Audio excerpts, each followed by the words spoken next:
ZBrush gives you the ability to divide to extremely high poly counts.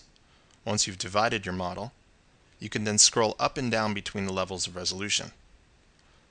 Being able to scroll between these levels of resolution gives us an incredible amount of control over our model.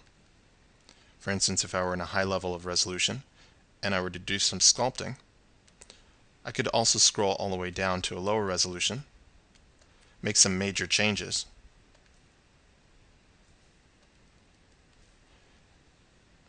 and then any of those changes that I make will carry on to the higher res, and vice versa.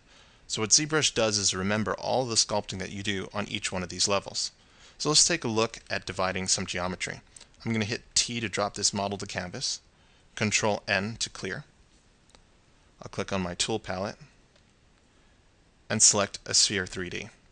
Click and drag into the canvas, click Edit, and then I'm going to click Make Polymesh 3D.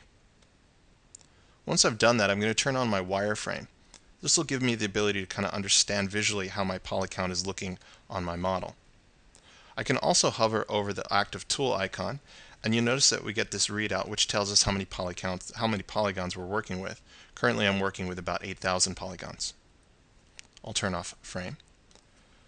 To divide your model, the keyboard shortcut is Control D. You'll notice when I hit Control D, inside the geometry pull down inside the tool palette, we have this slider, the SDiv slider. Now that I've divided my model one level, I have two levels of resolution, 1 and 2, which I can scroll between. I can hit Control D a few more times and keep adding more levels of resolution to my model.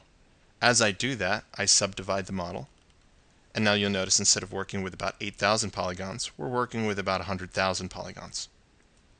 So I suggest when you start modeling, you start at a low resolution, and you can start pushing and pulling and sculpting on your model. And as needed, when you want to add more resolution, just simply hit Control D. You can also hit this divide button here under the geometry pull down.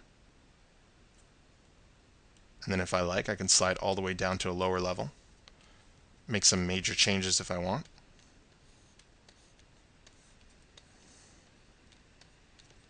And then scroll up and work on some of the finer detail.